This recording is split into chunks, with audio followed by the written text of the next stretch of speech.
Camera going? Are we on? Yeah. All right, good to go. Thank you. Okay, good evening and welcome to the October 19th, 2020 Board of Selectmen meeting pursuant to the Governor's March 12th, 2020 order suspending certain provisions of the Open Meeting Law, General Law, Chapter 30A, Section 18, and the Governor's March 15th, 2020 order imposing strict limitations on the number of people that may gather in one place. This meeting of the Sturbridge Board of Selectmen will be conducted by a remote participation to the greatest extent possible. Specific information in the general guidelines for remote participation can be found on the town's website at www.sturbridge.gov/town-administrative/pages/how-access-virtual-meeting. For this meeting, members of the public who wish to listen and or watch the meeting, either online via the town's on-demand video broadcast, on cable television on channel 191, or dial into the meeting at 774-304-1455, enter 1428 pound for the meeting number and 12345 for the access code. This phone number is only active for the public during public meetings. No in-person attendance of members of the public will be permitted, but every effort will be made to ensure that the public can adequately access the proceedings in real time via technological means. In the event that we are unable to do so, despite best efforts, we will post audio and or video recordings, transcripts, or other comprehensive records of the proceedings on the town's website as soon as possible after the meeting. Always a pleasure to read that. Okay, could we please stand for the Pledge of Allegiance? I pledge allegiance to the flag of the United States of America and to the republic for which it stands, one nation, under God, indivisible, with liberty and justice for all. Please, thank you. Okay. On the agenda this evening, we have public service announcements, moment of silence, department reports, the DPW, town administrator. We have action items, consideration and possible action on Sturbridge Motors Incorporated ownership name change, consideration and possible action on vote to approve common victual license for Pound Lake RV Resort, consideration and possible action on the appointment of Joyce Sinnott to the Sturbridge Cultural Council, consideration and possible action on the on a Massachusetts Trails Grant Agreement for $50,000 to the Riverlands, consideration and possible action on the job description for foreman in the DPW, consideration and possible action on a memorandum of agreement amending the collective bargaining agreement between the town of Sturbridge and local 888 SEIU Department of Public Works bargaining unit, creating the position of foreman and establishing the salary rate. Then we have old business under that COVID update, codification items for review, new business, correspondence, approval of minutes, citizens forum, then we will adjourn. Good evening, Michael. Good evening. Hey, Chase, do you have any public service announcements? I do not. Thank you. Mary? Hi, everybody. Yes, for residents, I just have one announcement.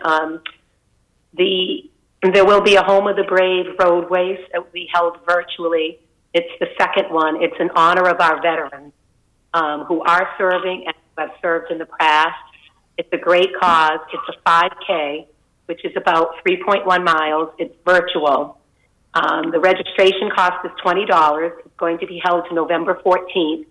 You get a complimentary Home of the Brave mask with the logo, and you can run, you can walk, you can do a little of both. If you're interested, on our town website, there will be a link that you can click on and go directly to registration. You do need to register by October 31st if you want to get the so-called swag, the mask. And it's a great cause. We hope that we get at least as many as we did last year. The proceeds will go to two veterans organizations that benefit Worcester County, Project New Hope and Veteran Inc. So that's it. Okay, thank you. Ian, do you have any? I do not. Michael?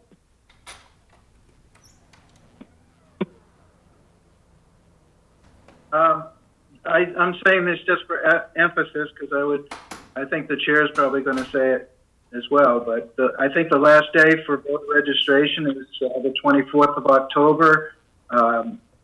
And I just would like to encourage everybody to vote and exercise their right to vote. And that's my public service announcement. Okay, and to go along with that, just a reminder to the citizens that early voting has started and the hours are the same as the hours of town hall opening. You can check it on the website.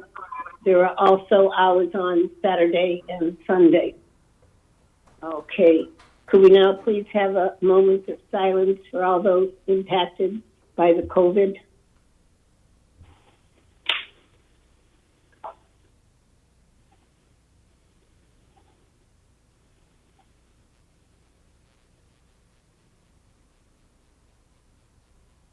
Okay, thank you.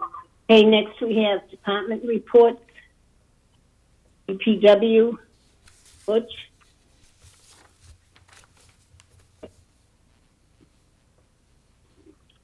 Well, I only have 1 month this month because I did kind of got messed up. 1 month I did 3. Last month I did 1, I think, and this is finally get caught up. I got bumped 1 month. I think it was some kind of a COVID-related thing. But anyway, I only have October. Actually, I'm sorry, September. And the highlights are we finished all the paving the month before, so we did all the cleaning up, backing up all the paving and aprons and all that stuff. Crack sealing and line striping. And we set up some professional development. We're doing some courses over at the police station starting tomorrow on their big screen. Some virtual training on ice. Any questions? Anyone have a question? Butch, I've just got 2 questions. Have we always mowed the lawn at Burgess? No, that's a short-term agreement we have with them because they wanted to pull all of their custodians into the building for cleaning because they have to clean very often. So they got a hold of me and Jeff and asked if we would take care of it, and I said that would be fine. So we're just doing Burgess right now in the meantime to give them a hand. Okay, thank you. And also the hydrants in on Route 20? What, the ones we just fixed? Yeah. Yeah, we fixed a lot of the gates. The gates were just damaged, and so we couldn't get down to them to isolate the lines if we needed to, so we did a bunch of repairs. We try and get caught up with those. Okay, so are all the hydrants in town in working order now? That's a question for Shane, but I think we're pretty good.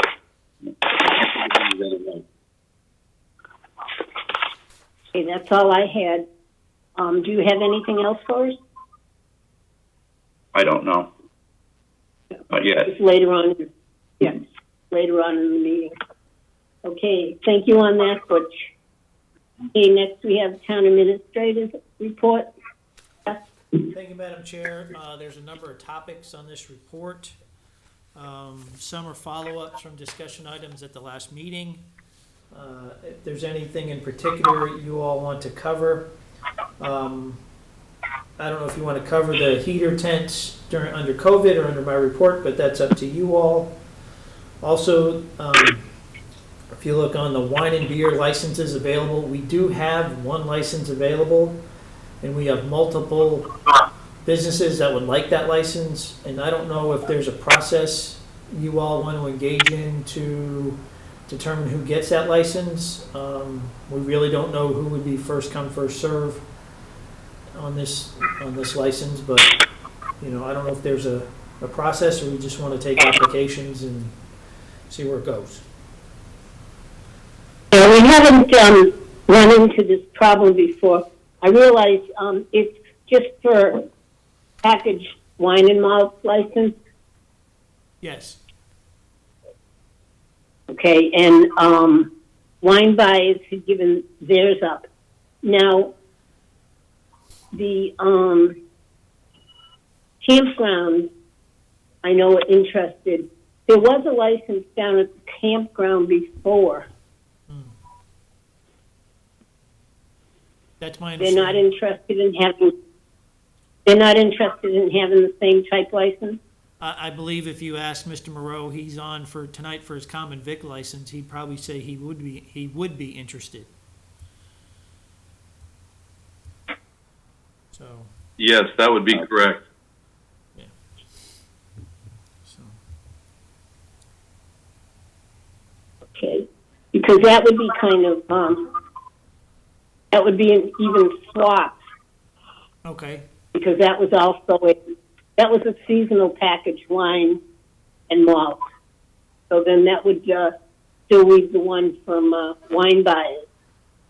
Mm-hmm. Because I know two of them. I think you said one, but I thought we had gotten special legislation on two. we have special Mary, do legislation you on- remember? Oh, sorry. No, that's okay. Go ahead, Jeff. No, based upon the report, there's only one available. There's one special legislation license. Yeah, we got that for Ocean State. We did. But I thought we had done another one for one of the.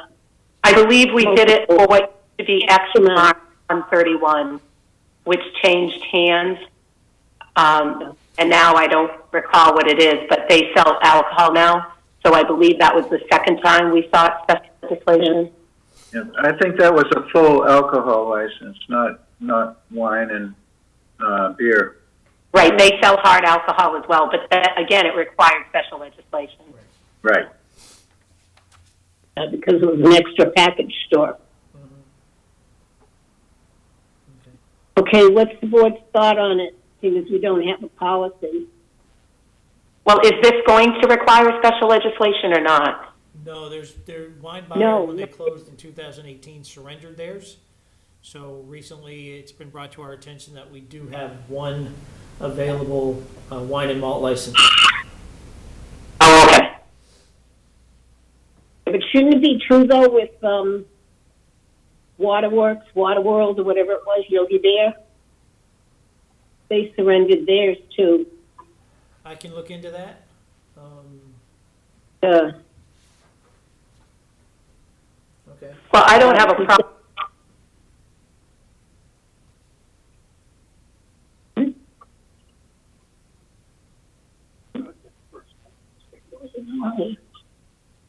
Okay.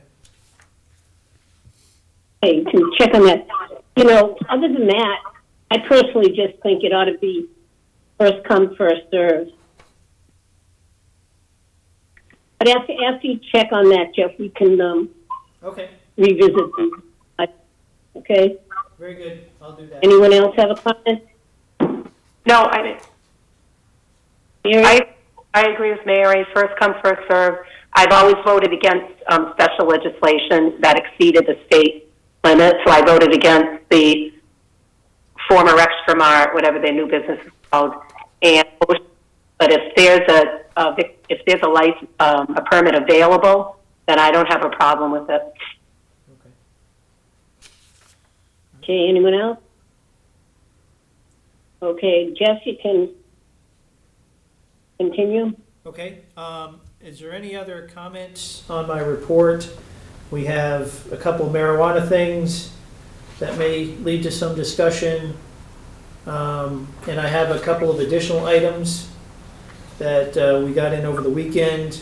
I sent this letter out to the board, but we got a notice of eligible funding or eligibility for funding for the Route 20 corridor project, the first phase, which is the far end near New Boston Road, 131 interchange. So the letter is very detailed in what the town needs to do to get this project going. So that'll be on your next agenda for more discussion and review. We also got in over the weekend, CHA Engineering is doing the engineering on the Champeau Road Bridge, and they will be working with the Army Corps of Engineers in the town on the acquisition or the identification of the necessary right-of-way and finalizing the design of that bridge. So we got that over the weekend too, a couple of big things. Also, I sent out this to you this afternoon by email. There's a right of first refusal letter for 44 Allen Road. There's a 1/4 acre of land that one neighbor wants to sell to the other, but it's in chapter land. So that right of first refusal letter has been dropped off at the town hall and to the other boards and commissions. So we'll start that process, the 120-day process that appears in your policies. So I'd be happy to answer any questions on anything else in my report, if there are any. Mary? Yeah, under other items, you note that the police chief search will be interviewing the 2 finalists on October 29th. I just 3 finalists, or are you only interviewing 2? One, we had 4. One dropped out because they took another position, and one was uncomfortable with the public nature of the interview process and was currently employed and decided not to pursue it. So we have 2.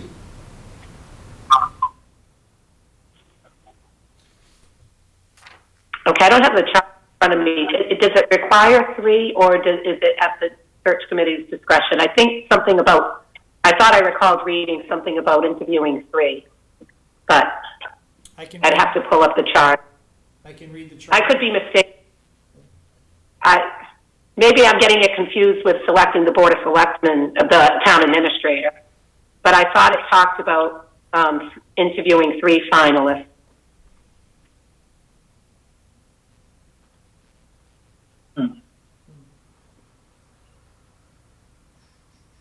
Let's see. If it's necessary, we can call another meeting of the committee and pick another. Yeah, like I said, I'm not. Hold on.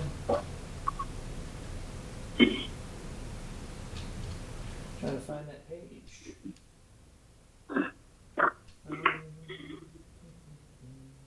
Appointments by the town administrator.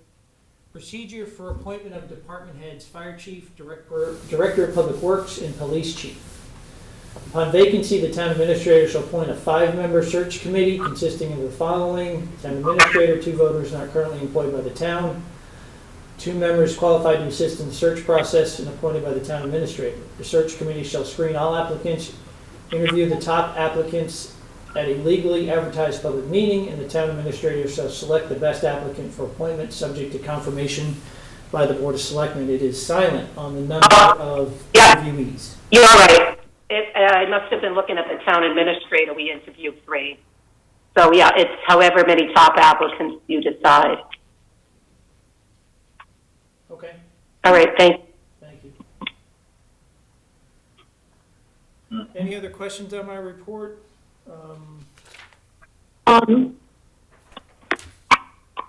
Anyone else have questions or comments?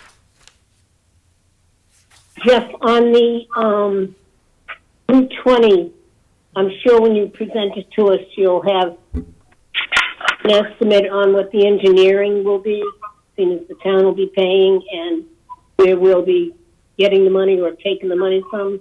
I don't know that we'll have the amount of the estimated engineering, but we do have Chapter 90 money, roughly $4 million available to us for that project. Yeah, I knew there was a lot in it. Yeah. Okay. Also on Peel Incorporated, Have they started selling their recreational yet? No, they are in the process of getting the recreational license, but neither Caregiver or Heal are open for business yet. Okay. Great, thank you. That's all I had. Anyone else have anything?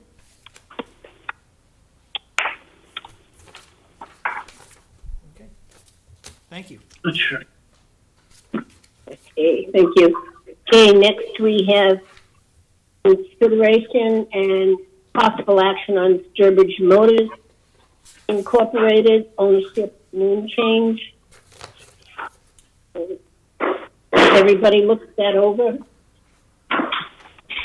Yes. Yeah, and I apologize, it's my error. I think it's just changing the name of the president, not the owner. I think, is that correct, Mark? That's right, Jeff. Yep. Sorry about that. Oh, no trouble.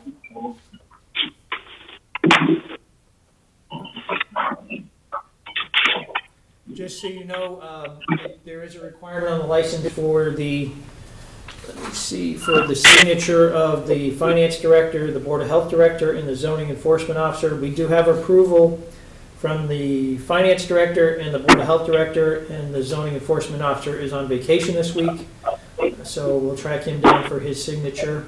And I guess your approval can be contingent upon that if you see fit. Yeah, that seems reasonable. Okay, any questions from the board? Comments? This is Mike, and my question was the ownership of the corporation, or the shareholders of the corporation, or at least the principal ones, are all remaining exactly the same as they were before. It's just changing who will be president and secretary. The ownership of the corporation are just changing. Is that correct? Ownership of the corporation is of the shares is changing. Josh, Roy, and myself are the shareholders. Previous was Stephen Brunel. Okay. Yeah. That wasn't exactly what was, I believe, was said just a few minutes ago, and The clarification is that Sturbridge Motors Inc. will still own the license, so there's no change in ownership of the license, only change in ownership of the corporation that holds the license. That was I think that's what Jeff was saying. Well, where is Mr. Brunel still part of the operation, Mark? Yeah, we meet informally on pretty much on a weekly basis. Well, he has quite a bit of input in the corporate structure. Yeah. So he's going to own the property, but you're going to own the business? Exactly. Yeah. He still owns the real estate. We rent from him. Yes, that's true. So we are changing the name of the owner of the business to you. Yes, of the corporation, yes. Okay. Yes. All right, sorry. Yeah, okay. Any other questions or comments? no. Somebody want to make a motion then? We'll have to change the word Mark Newhouse as president and put in Mark Newhouse as ownership of the corporation. Okay. So, I'll make a motion to approve the Class 2 motor vehicle dealer's license for Sturbridge Motors with Mark Newhouse as ownership of the corporation.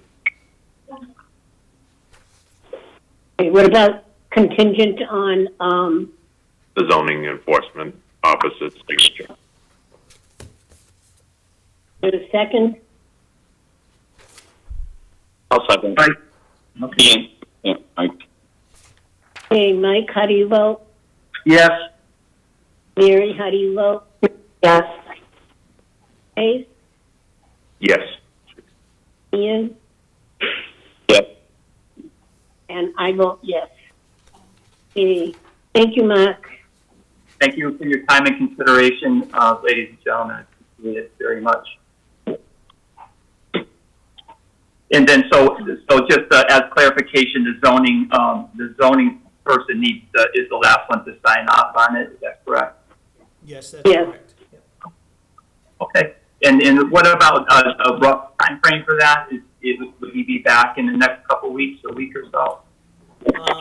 He's going to be in and out this week. I'll try to make sure I get it to his assistant in the morning in case he comes by, but hopefully by the end of the week. Okay. All right. Thank you, Jeff. And thank you, one and all. Thank you. Thank you. Have a great night. Consideration and possible action on vote to approve common victular license for Pine Lake RV Resort. Any questions?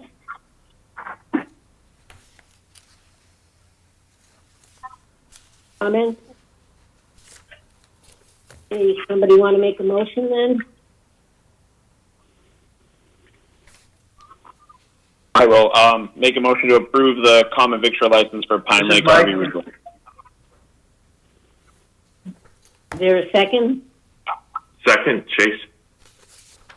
Any discussion? Hey, Mike, how do you vote? Yes. Hey, Mary, how do you vote? Yes. Chase? Yes. Ian? Yes. And I vote yes. Thank you very much for your support. Okay, I do have one question of the owner. It doesn't pertain to the victular license, but I was going to raise it onto old business, but since he's here now, I wish you luck, first of all, in opening. But it's my understanding there's some outstanding conservation issues, and I'm asking if those are being addressed. The answer is yes, and in fact, we had a turbidity test of our waters just on Saturday after a very significant rain event on Friday, if you all recall.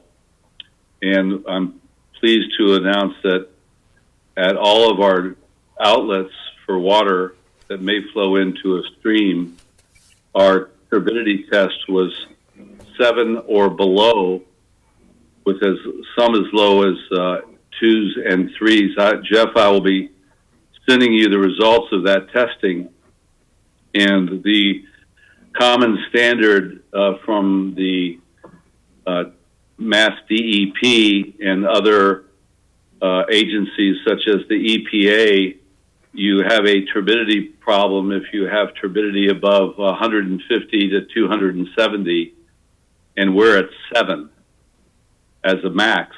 So we really believe that we have solved our turbidity issue, which was really construction related and the failure of what we call our duck pond dam. And we've addressed it and we've remedied it, and we've sent those results on to both Mass DEP and the Conservation Commission, and we'll be meeting with them tomorrow. Okay, thank you, Phil. And does that deal with an enforcement order from the spring, or is that a whole separate issue? That was an enforcement order from the spring. Okay, all right. Thank you for the update. And we feel that we've complied with that order and remedied the situation, and so we're going to be meeting them tomorrow, and I would imagine will be a very thorough discussion of it. Thank you.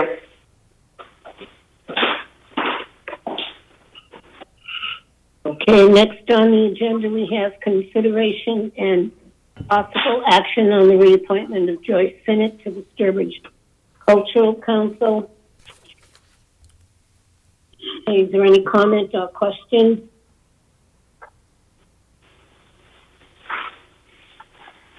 Yes, I just had a question. Is this like a scattered appointment? Usually we've been trying to get all our appointments done in June, but I'm not sure about the Cultural Council. There's some healthy conversation going on with the cultural council on when their terms expire. They are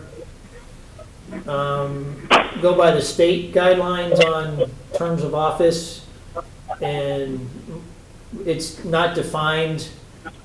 So when they expire, we just reappoint them rather than, I would prefer them all to expire in June, but, we've not gotten to that point. Okay. No, I knew there was some state input into it, but. Yeah. Hey, does somebody want to make a motion then? This is Mike, and I'd make a motion to concur with the reappointment of Joyce Sinnott to the Cultural Council for a 3-year term. Second, Chase. Any discussion? Ian, how do you vote? Yes. Mary? Mary, yes. Chase? Yes, Chase. Mike? Yes. And I vote yes. Okay, next we have consideration and possible action on a Massachusetts Trails Grant Agreement for $50,000 for the Riverlands Trail. I see Brandon. Brandon, are you online? I am, Mary. How are you? Good, and you? Good to see you. Want to just give us a little synopsis of it? Yeah, so this is the grant that we went out for the Riverlands. We're building flow trails out there. We have about 5 miles of trails planned, and we this grant was, if we came up with the town granted, the town awarded us $25,000 at the last town meeting, which is the match we need for the 50 grand grant. And so for 75 grand, we'll be able to build the first phase of trails on the Riverlands, which would be about 3.5 miles. So it's all flow trails, so you would hike up from either end of the property, and then you'd be able to run or ride down on trails that are meant to be very smooth as you ride or run down them, flowing with banks and stuff like that. So it's a nice, people are excited about it, and we have Sinuosity, the company that helped with the draft design, is coming out in November to do an initial flagging and sort of paint the picture so that we can start the Concom work we need to do to get the trails approved and cross the wetlands and so on and so forth. So that's the high-level summary. Okay, thank you, Brandon. Any questions for Brandon? Mary? No, I have one question, but a comment. I just want to congratulate you. That's great. It's not easy to get grants, and the Trails Committee does an outstanding job with our trails, and the $50,000 grant is a big sum of money. So congratulations on that. My only question is, the trails it's just that very small area on the Riverlands that is contaminated. The trails aren't anywhere close to that, correct? Correct. Yeah, we're staying away from that area. Awesome. So, and thank you. Yeah, the committee we have a good group of people, especially if you find someone retired like Chamberlain that do a lot of great things for the town. So it's some good stuff going on. Does somebody want to make a motion? Oh. This is Mike, and I'll make a motion to approve the grant agreement and authorize the chairperson to sign the grant agreement for the $50,000 Mars from the Commonwealth of Massachusetts. Mary Dowling, I'll second. Hey, Ian, how do you vote? Yes. Chase? Yes. Mary? Yes. Mike? Yes. And I vote yes. Okay, thank you, Brandon. Thank you all, and thank you for your patience with all this stuff. It must be brutal. We struggle with the meetings online. I can't imagine, what it's like to do it weekly. So. Oh, we only do it twice a month. The worst part for me is reading that closing at the beginning. Yeah, that's why we make Jeff do ours. So it works out perfectly. Thanks, everybody. Thank you. Okay. Good night. Okay, next on the agenda is consideration and possible action on the job description for foreman in the Department of Public Works. Butch, you want to get us up to speed, please? Sure. Hopefully you got the letter that I wrote Jeff, describing what I was looking for in this job. But if not, Yes, we did. most towns It was have. very informative.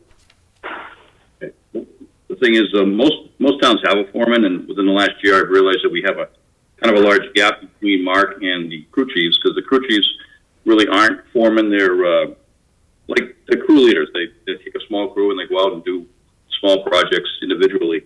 But there's no one really in the department that sets up this work continually and then monitors in the course of the day. And that's kind of what I'm trying to get back to. Everywhere I've ever worked, we've always had foremen. We've always had the superintendent deals with the foreman deals with the crews. Sometimes you'll get crew leaders or crew chiefs down the ranks. But the missing part is the foreman, and I'd really like to bring that person up above. I'm not looking to add a person. I just want to bring somebody from within. I have a couple of really good candidates that are interested, and I think we can do something with that without having to add a position. Any questions or comments? Does somebody want to make a motion then? Ian, I will make a motion to create the position of foreman in the Department of Public Works and approve the job description thereof. Okay, now, has everyone had a chance to go through the job description? But can we have a second on the motion first? I'm sorry. I'll second it, Chase. Okay. Any questions on the job description? Yeah. Mary, this doesn't have to go through personnel, right? This is It did. Oh, it did. Okay. Yeah. I'm good. Oh, yeah, it says, yeah, they approved the attached. I didn't read that. Sorry. I'm Okay, good. Chase, how do you vote? Yes, Chase. Mary? Mary, yes. Ian? Yes. Mike? Yes. And I vote yes. Okay, and then we have the amendment to the DPW bargaining unit agreement that provides for the position of foreman. Any question on that? Comment?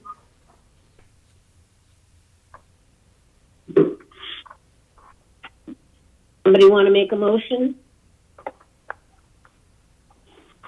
This is Mike, and I'll make a motion to approve the memorandum of agreement between the town of Sturbridge and local AAA SDIU at the AFL-CIO DPW unit collective bargaining agreement that would apply between July 1st, 2019 and June 30th, 2022. Is there a second? I'll second it, Chase. Okay, any discussion? Ian, how do you vote? Yes. Mary? Mary, yes. Chase? Yes. Mike? Yes. And I vote yes. Very good. Thank you. Okay, thank you, Butch. Can I just come? Mary? Yeah, is Butch still there? Yep, I'm here. Oh, Butch, I just want to say I really support when we promote from within like that you're promoting an existing employee to foreman. I think it creates morale and, longevity because people know that they can advance within the department. So I just wanted to comment and say Yeah, I totally agree. Thank you. yep. Okay, thank you, Butch. Thank you. Okay, next we have old business, COVID update. Jeff? We're broadcasting this evening from the illustrious center office building. The upstairs of the town hall has been converted into our local polling place. And as of this afternoon, well, over the weekend, they had 175 voters on Saturday and Sunday and 138 today. And that, as stated earlier in the meeting, will continue for the next 2 weeks. So we are relocated our operations for meetings to COB. Other than that, you know, I think the issue we discussed last time was the assistance to the local restaurateurs. And I put some items in my memo about that and just looking for some direction at this point from the board.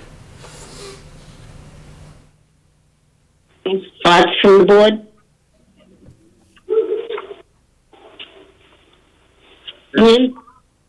Yeah, I think your recommendation to hold off on those items until the spring is probably for the best. At this point, you know, the situation is the situation, and it's really hard to get any of these items as a restaurant. So you're going to be up against it anyway. So maybe looking towards the spring and seeing what we can do to help people when the warm weather comes back. If we're still in the same situation, that's probably your best bet. I agree. I mean, we don't know. Right now, the virus is increasing, not decreasing. Plus, some of the restaurants are already taking down their tents. It's already getting too cold to be outside. Anyone else have any other thoughts? Mary?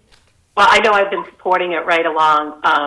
I do hope, though, that we try to obtain a few heaters for the spring, because March and April are still quite cold, but restaurants would very much probably want to open. And if the cases keep going up, they may very well have to close. We don't know what's going to happen. It's kind of a fluid situation. But if the restaurants have to close the indoor dining in the wintertime, they're going to be very eager to open up outside in the spring. So I don't want to drop it altogether. Maybe we can revisit trying to get them in a month or two in like December or January, so we can have them for March. That would be my suggestion. Okay. 1 second, Jeff. I just want to say about March. March is notorious for some snowstorms, and these tents, as you read, are not coded for the weight of snow and everything. So March may be a little early, but I agree with Ian that we should, you know, readdress it later on. Jeff, you had your hand up? I was just going to say I could reach back out to those 14 or 15 restaurateurs over the next few weeks to see if they had given any consideration to spring plans. And if so, bring that back to the board. And, you know, if we're going to do something like this, we would have to identify a funding source and then begin the process of ordering. Based upon the conversation I had with the supplier, it's really depending upon tent size is the heater you need. So we would need significant lead time. So I can still continue to work with these restaurateurs and look to spring. Okay, Mike? Yeah, and another advantage of waiting till spring is that, I guess, from what I read, there was still some question by council of whether legislative action would be appropriate or not, and maybe some of those issues could be clarified between now and then, too. Thank you.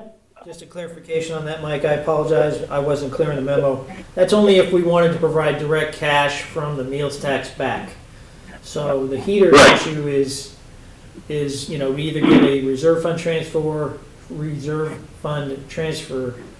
or go to the STA, or a combination of both, and see if we could put the resources together to purchase some of these devices. So that's kind of where we are. But I thought we were still considering using some of the meals tax revenues to as a source of revenue. No.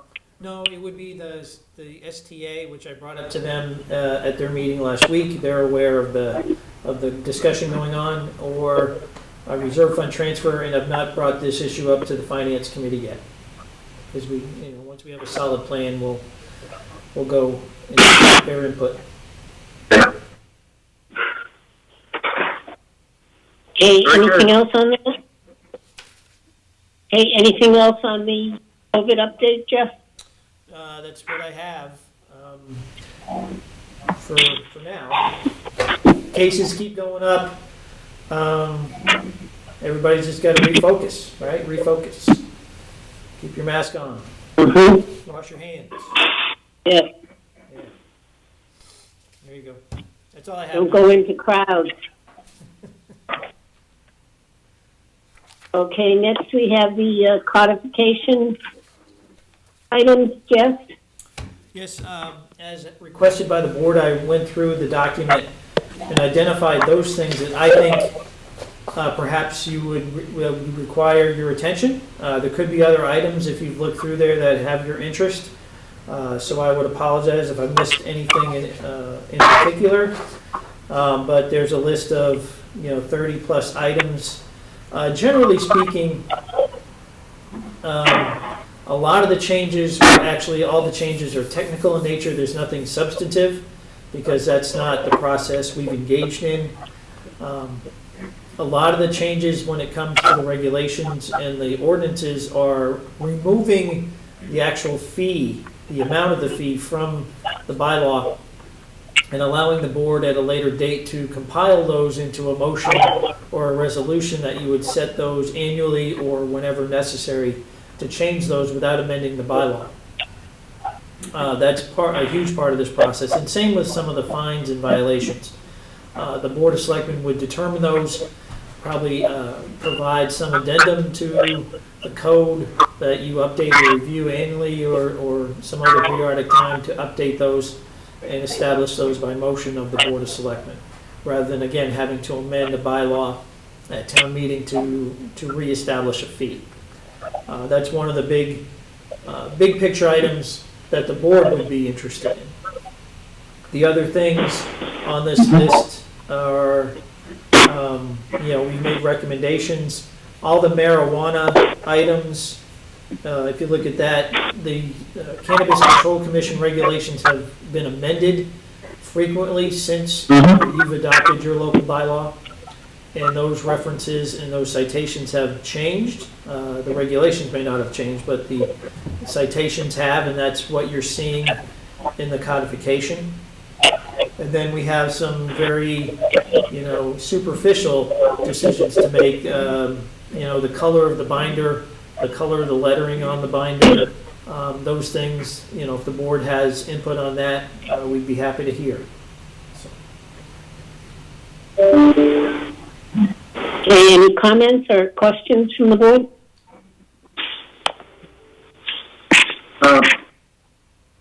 One of the things that I want to comment on is the title of the code, because a code of the town of Sturbridge is kind of like, usually cities have municipal ordinance that they call their code.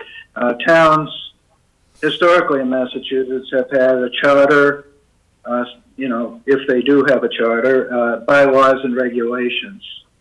And, in fact, the general laws of Massachusetts refer to bylaws for towns, not a code. So just for the title of it, I prefer keeping it as charter, bylaws, and regulations of the town of Sturbridge. That's just me, because we're a small town, and keeping it a small town atmosphere, I think that would be a better title than the code of the town of Sturbridge. That's a little bit too city-like for me. Okay, that sounds good. Anyone else?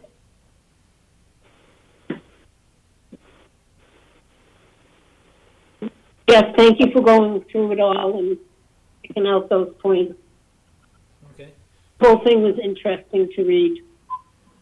Thank you. I agree with Mike that the book should say charter, bylaws, and regulations of the town of Sturbridge. I think that sounds good. I think that's consistent with, the adoption of the bylaw, the adoption of the code, and the regulations. So I'll put that in there. Do we have a preference on color? Blue, green, burgundy, gray, black, or brown? I don't do colors. I don't do colors at all. That's not my skill set. So we're open to suggestions. If it's blue or green, it's the same to me. You're colorblind? Yeah. There are a lot of males that are blue-green colorblind. It's just great. Hey, anyone have a preference? I think blue or burgundy. Black is just too sterile for me. I agree. I like the burgundy. Burgundy? It's bold. It's a bold color. It's good. Yeah, plus it doesn't get dirty. Okay. So burgundy? Burgundy. Hey, and anybody else? All right. It's a good name for an anchor man, anyhow. Yeah, there you go. How about burgundy with white letters? Is that okay? Yep. Yeah. That would stand out. All right, we'll do that.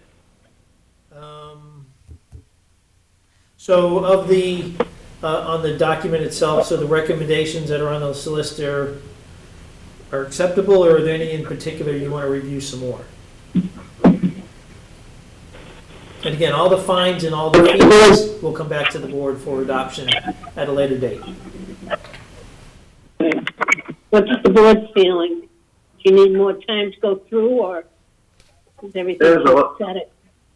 There's a lot of stuff here, but, I mean, a lot of it has already been taken care of by the town administrator. We have some more time if you wish to review some more. That's fine. I would like another 2 weeks if okay with the chair, just to kind of review a little bit more. No, that's fine. I agree. Sounds good. Okay. Wonderful. Okay. Any other old business, Mike? Just a real oldie that I had said on, before this COVID stuff was, the Stanton Foundation has a grant for the dog park program, and I don't think at this point there's any big rush to get that, but I don't know. I just wanted to bring it up as old business to refresh our memory that that's something that we should be working on, because that's one of the things that that townspeople have voiced that they wanted. So, the second. Oh, I'm sorry. Yeah, and I thought that looking into that. Yeah. We should ask Brandon when he was on the line, because I agree, Mike, that townspeople really would like that pursued. I thought it was the rec department, Rossioli, that was going to be taking that on. Is that correct, Jeff? Yes, rec department has picked up that project. They're looking for a location. So Annie and Robin have been reviewing the town parcels to see which one is the most viable for the dog park. So I can follow up with Annie to see where she is with that. Yeah, that would be good. Okay. Anything else, Mike? Yeah, I had a question about the, what the results were for the 508 conference call last week. I don't know if, I know there's legal issues from base what we got in our packet here, but I'd like to know if there's anything that we could talk about now is the result of that conference call, a week ago or whenever it was, 22nd, I think. No, not the 20th, a week ago. The letter from the zoning enforcement officer to the owner of 508 International should have been was emailed out to you all last week. The results of the call were that, in the opinion of the zoning enforcement officer, that any any use of the property in Sturbridge would require site plan approval. That's by the zoning bylaw. But the use of it for the recreational uses that are in the zoning, running, hiking, skiing, those things are approved with site plan. It's a permitted use. So he can't run any motorized vehicles on it, but running and hiking and those things are allowed to be used for. And you should have that letter. If not, I can resend it to you all.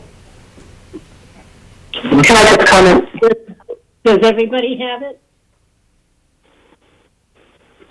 We all got it. Mary? Yeah, in the letter, he also goes on to state that staging and obstacles that would be related to any events that involve running are not allowed, but just the hiking, walking. So, I mean, I've done a Spartan myself. They bring in a lot of obstacles. Those would not be allowed on the property. But I did have a follow-up for Nelson. I know he's on vacation. But that letter was very prospective. You know, in the future, this isn't allowed, and we want the attorney to counsel for the 508 International is supposed to, according to that letter, send a detailed memo setting forth what exactly they're going to do. But my question is, it seems clear under those YouTube videos and also reading the background that Conservation provided in their letter that they have used motorized vehicles in the past. They've used Jeeps on that land. And I'm wondering whether our zoning enforcement officer ever sent a letter to them indicating that that wasn't allowed. If so, I'd like to see a copy of this. Or was this the first time that it was actually put into writing? Because if it was the first time actually put into writing, my question would be, what took him this many months to do that? Because they were using motorized vehicles, and that wasn't a legal debate under the bylaw. The bylaw just says hiking, biking, picnicking, roller skating. The question there was commercial use or private use. The attorney and Nelson have agreed that commercial use is okay, but were they sent a letter showing that they were violating the bylaw in the past? That would be my question, because that should have been, in writing, and maybe he sent something that we weren't sent. So I would like to know if that was the only time he sent anything in writing to this business. Hey, Jeff? I can check. I do know that the use of the property for motorized vehicles has been discussed for well over a year. It came up at planning board meetings and conservation meetings, and that prohibition of using the land in Sturbridge for motorized vehicles was relayed to the owner. In January, we got a letter, I think it was January, we got a letter from the owner, or the attorney for the owner, stating that they are not using the property in Sturbridge for motorized vehicles. And when we did a tour of the site about 3 weeks ago, it was clear that the land in Sturbridge had not been used for motorized vehicles for some time. The vegetation was well established. There weren't any activity on the property. So I don't know if Nelson sent them a letter, but they definitely got the message that they couldn't use the property in Sturbridge for motorized vehicles, and they have not since sometime last year. Okay, that's great. If there is anything in writing, I would like to see it. I again think that it should have not have simply been verbal.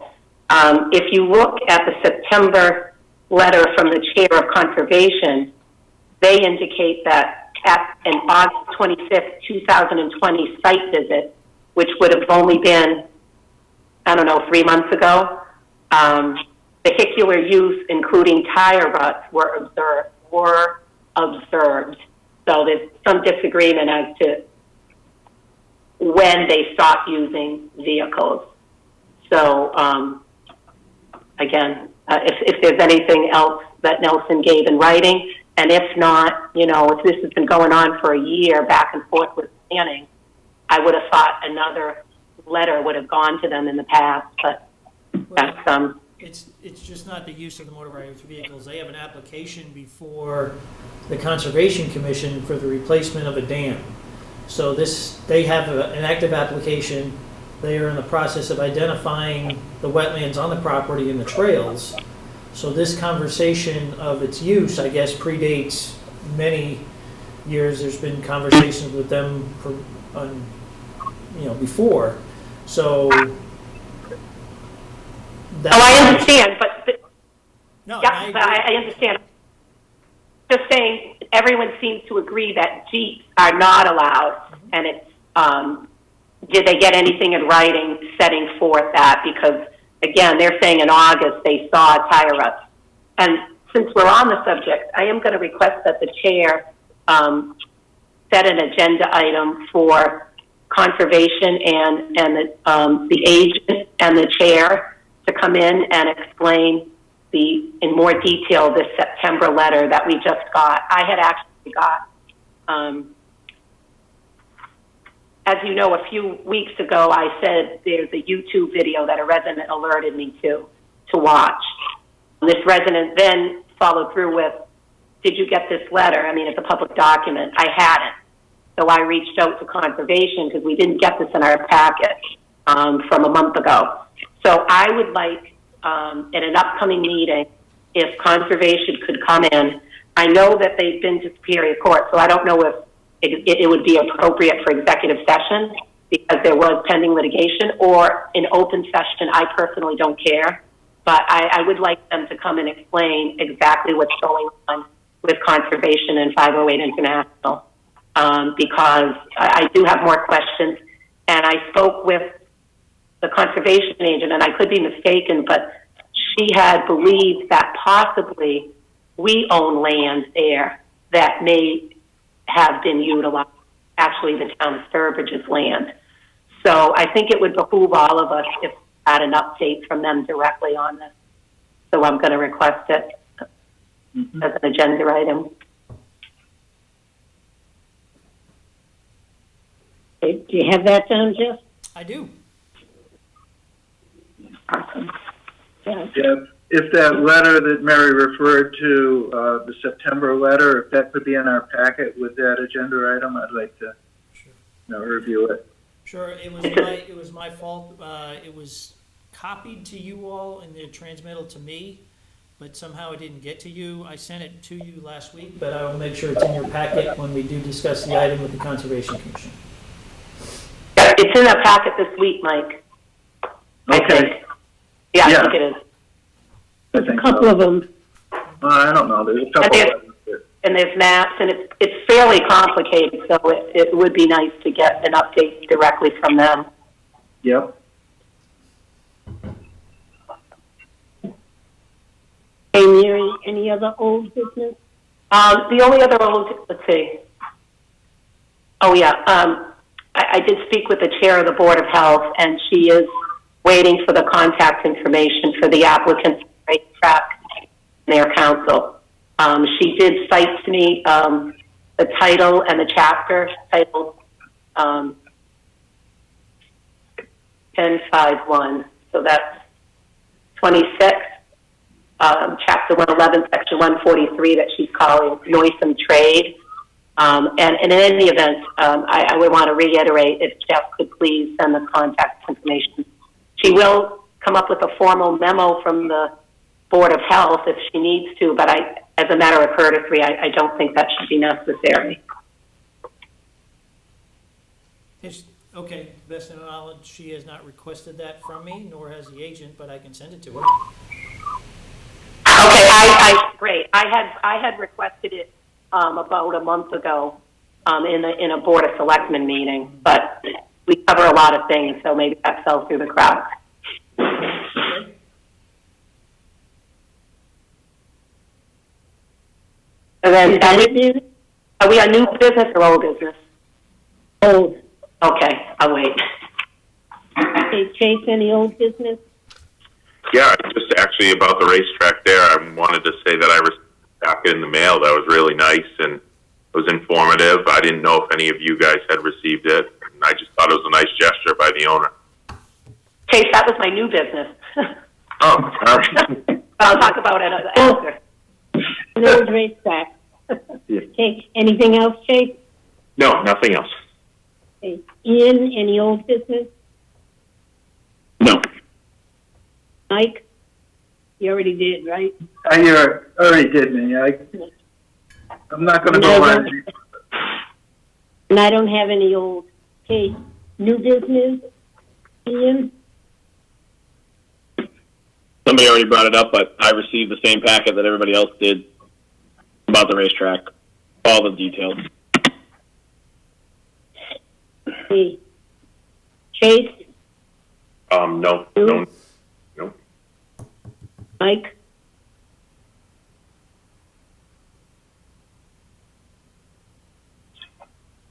Mike's frozen. Yeah. He's moving now. Mike, do you have any new business?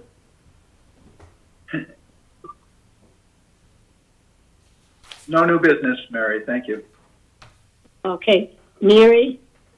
Yeah, I also wanted to bring up that packet, maybe for a slightly different reason. Do we know who in town, Jeff, if you know, you may not know at all, received this packet from, looks like it came from the applicant, but on our packet it says Commonwealth Racing LLC, so I don't know if it's a PR firm or what, but do we know, was it random? Were certain residents given it and others not, or if we know? Let me, hold on one second. It didn't go to everybody. I think they tried to send it to people on boards and committees as an introduction. I'm trying to see, I got the number of them that went out from Mr. George. Yeah, something like 50 of those went out. 15 or 50? 50. 50, okay. Because, for example, when I was talking to the chair of the Board of Health, I had mentioned that, the owner's name is on that. She did not get it as the chair of the Board of Health in the mail, so that's, I don't know.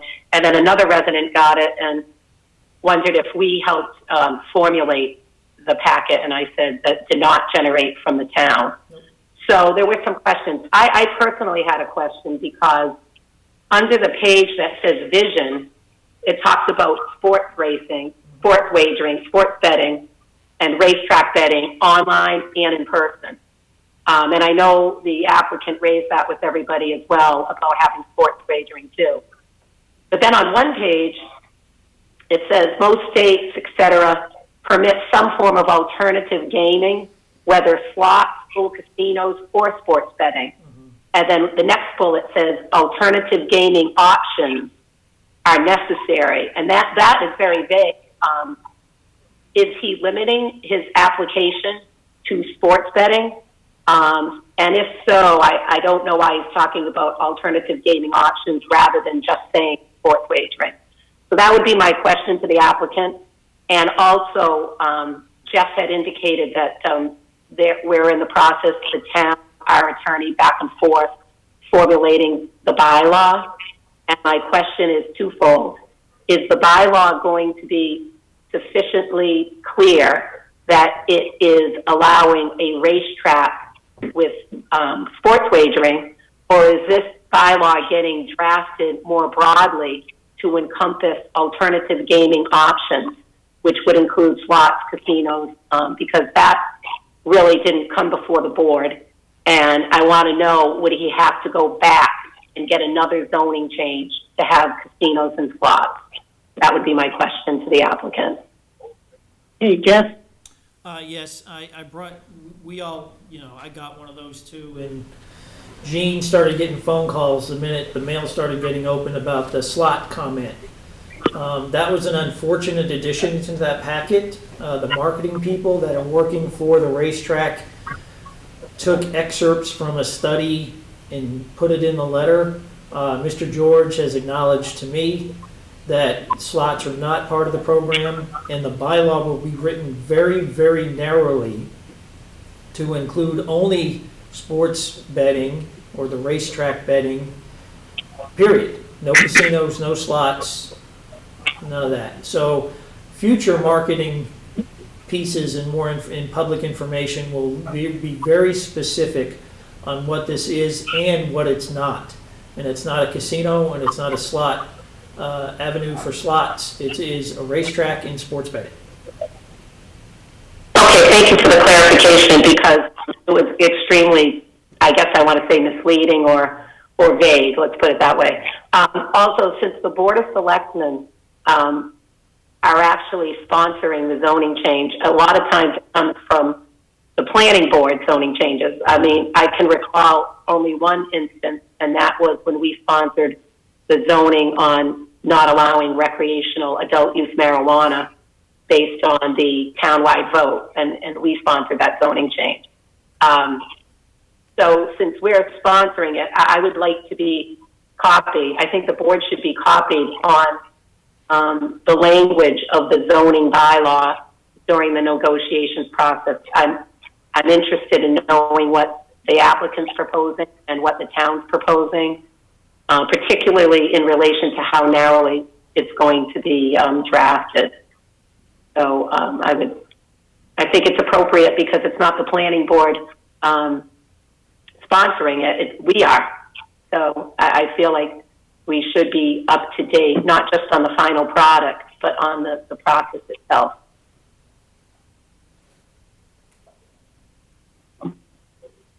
Okay, anyone else?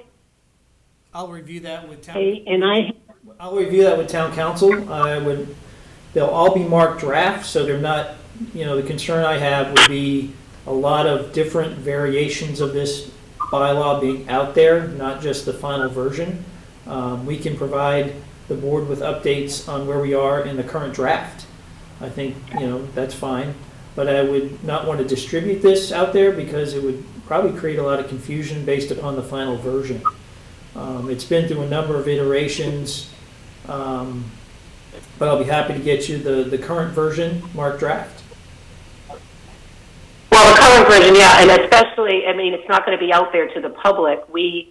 If it's privileged communication, which I understand it would be, then we can get it as part of a executive session, and then it can be shared in that fashion with the board that's actually sponsoring the zoning change. Well, I mean, that would seem I can get it to you outside of executive session. I'm just going to mark it draft. That's all. That way people know it's not the final version. That's fine.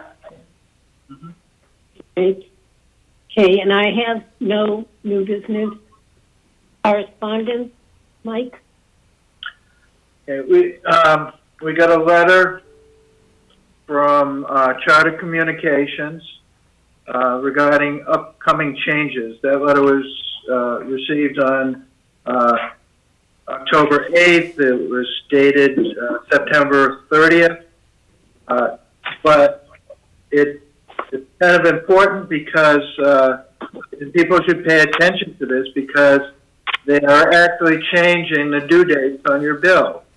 So residents should pay attention because, if you're on automatic payment, your date may change unexpected, or if you're paying by a credit card, you have to make sure that you update whatever date you do your payment. So residents should pay attention to that letter.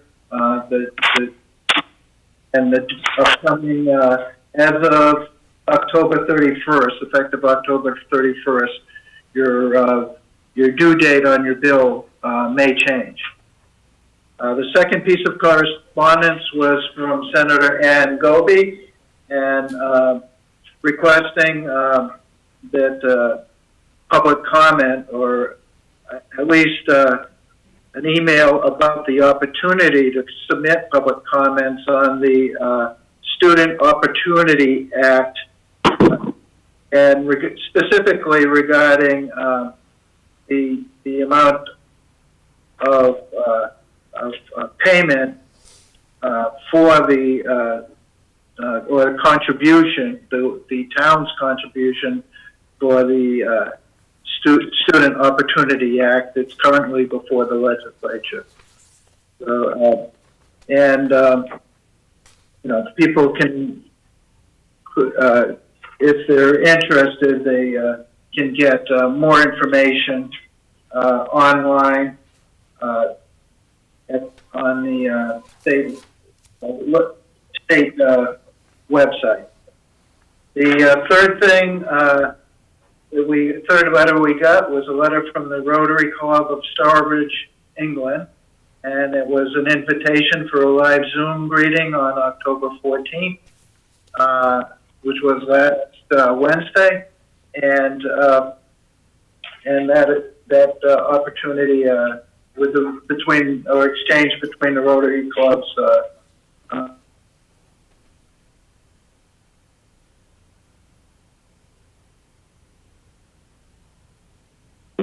I've got a bad connection. Was very cordial. And the next Mike, two advisories Mike, regarding indoor table bar service. You want to wait one second, please? Yes. On that interchange with Starbridge, Sure. Jeff and I did participate in the Zoom meeting with the Rotarians at their luncheon, and we did read the citation from us, and you have the copy, dear Mike, of the citation from them. Do you want to read it? Yes, I can. It says, the Rotary Club of Starbridge, Chairman Mary Blanchard, and members of the Sturbridge Board of Selectmen, President Kenneth Jones, and members of the Rotary Club of Sturbridge, Massachusetts. For many years, our clubs have joined together on our civic day to celebrate a special bond of friendship between our two clubs. It is with very great pleasure that the Rotary Club of Stourbridge and the Mayor of Dudley, Councilor David Stanley, and send special greetings to our friends and fellow Rotarians in Stourbridge. Both clubs are looking forward to our special celebrations, and in 2 years' time, when the Rotary Club of Stourbridge marks the centennial of its inauguration in 1922, and the Rotary Club of Sturbridge, its inauguration half a century ago, we look further forward to the prospect that we may join together for special fellowship. Signed, Julia Savage, President, and Councilor David Stanley, Mayor of the Metropolitan Borough of Dudley, dated the 14th day of October, 2020. Okay, thank you, Mike.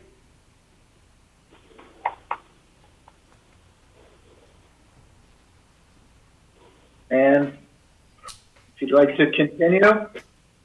Yes, please. We received an email with two advisories regarding indoor table, bar service, and indoor events from the Massachusetts Alcohol Beverage Control Commission, which limits the capacity to 25 people, I believe, in all municipalities. The final correspondence that we received on October 14th was a letter to Nelson Burlingame, our building inspector, regarding the 508 international expansion at 27 Lad Road and 205B Podunk Pike, 25C Podunk Pike in Sturbridge. And the letter was from Ed Woodwin, chairman of the Conservation. And that's it for our correspondence for this meeting. Does anyone else have any other correspondence? Mary? Since we all received it, I didn't know if I received it as a resident or a Board of Select person, but I think that correspondence should reference the October 8th letter from Armin Janjian, I can't pronounce his name, concerning the racetrack proposal. We all got it, and it's correspondence. So I think that should be added. And I also believe we all got an email correspondence from two residents, Ann and Steve Chojnicki, CHOJNICKI,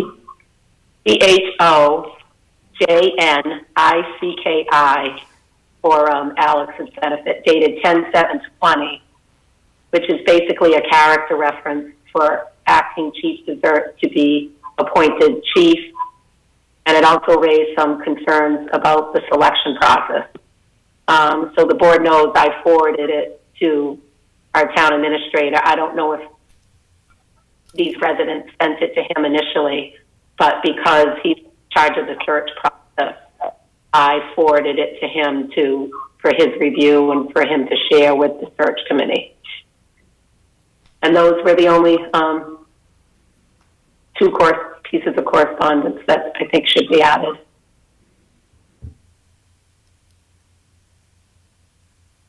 Hey, Jeff, did you want to bring up the correspondence you got today from John Holcraft? Right of first refusal. Oh, yeah, for 44 Allen, yeah. I sent that out to you all. That'll be on an upcoming agenda. Oh, okay, because we do have a time limit. Yes, yes, and it's been, Mr. Hellman did submit it to Conservation, Planning, Assessors, so it's been distributed. That's good, okay. Okay, next we have approval of minutes of October 5th, 2020. Anyone have any corrections, additions? Mary? I have a few corrections. On page 126, at the very beginning of our meeting, Vice Chair Allen wished to express prayers for full recovery of President Trump and the First Lady. Put a period there. And then add, he also extended her prayers to, and the sentence continues. Because as it reads now, it makes it look like they need a full recovery, and they don't. They weren't diagnosed with anything. And then on page 129, I have a few corrections. I don't know if Alex is on the line, but it was somewhat confusing, the paragraph that says, Vice Chair Dowling asked what the statute was. I would say add under old business, comma, and then it continues. Vice Chair Dowling asked what the statute was and what other criteria the Board of Selectmen used for approving a racetrack, comma, add including the process for holding a public hearing. And then I think you can scratch the second sentence because it's basically saying what the first sentence did. Then moving on to a sentence 5 lines down, Vice Chair Dowling said that she believes that council told them for the applicant will have to hold a public hearing before the Board of Selectmen to approve the racetrack in the town.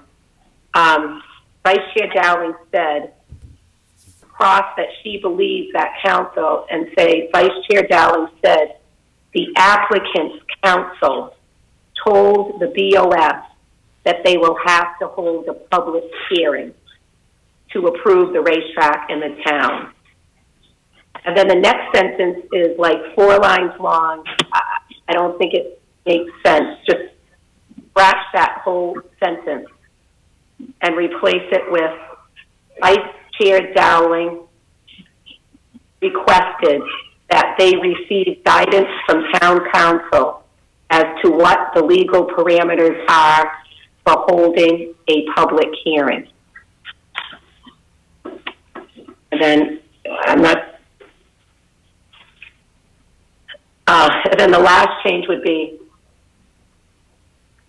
a little more than halfway down. Vice Chair Dowling expressed that she understands the zoning bylaw but she wanted to know what statute this falls under, and she does not know if the public hearing is held before or after the zoning change. Again, I don't know what the zoning bylaw is. We haven't seen it, so scratch that and just put Vice Chair Dowling stated that she understands the zoning process, but wants to know whether the zoning change happens before or after the public hearing. Sorry, I know I had a lot of changes, but the sentences were very, very confusing, and they didn't make a lot of sense to me. So that's it. Okay, anyone else? Someone, Mike?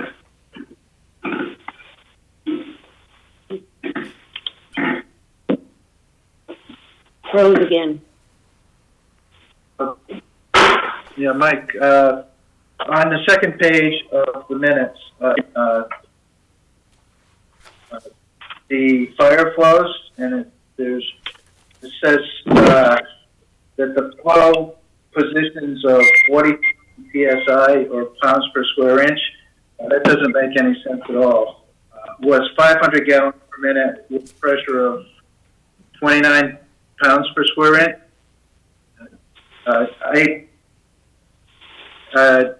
I would ask that we either take a look at the tape or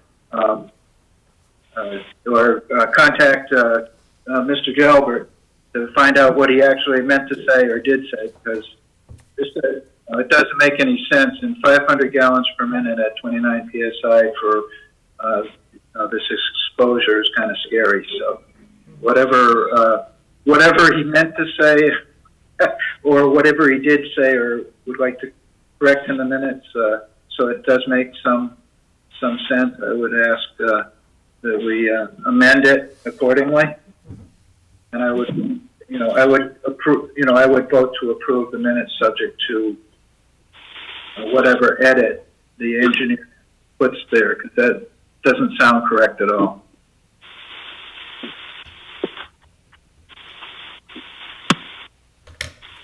Okay, so Mike, are you making a motion then to approve the minutes as amended?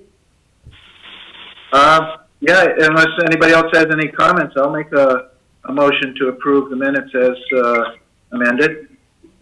Is there a second? I'll second that. Okay, any discussion? Ian, how do you vote? Yes. Mary? Mary, yes. Okay, Yes. Mike? Yes. And I vote yes. Okay, next we have Citizens Forum. Let me check.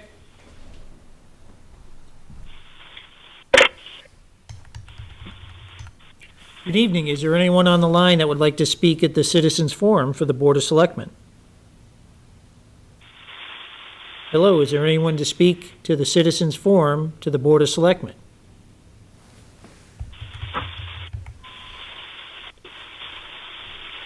There's no one on the line, Madam Chair. Okay, somebody want to make a motion to adjourn? I have one other thing, I apologize. Oh. Yes. Yeah, the senior center is taking names for people who may need turkeys for Thanksgiving. So if you know somebody that may need a turkey, please have them reach out to the senior center and they can help them out. Please. Okay, thank you. Okay, do we have a motion then? Maybe that's worthy of putting on the website or our Facebook page or something. I think that's awesome. Not that many people watch the Selectmen meetings, but I think if we put it on our community Facebook page, more people will visit that. Okay. Is there a motion to adjourn? I'll make a motion to adjourn. Is there a second? I'll second it, Ian. I did you by a split second, Ian. Any discussion? Well, not very quick. Mike, how do you vote, Yes. Mike? Yes, Ian, how do you vote? Yes. Mary, Mary, yes. Kate, Chase, yes. and I vote yes. Okay, have a good night.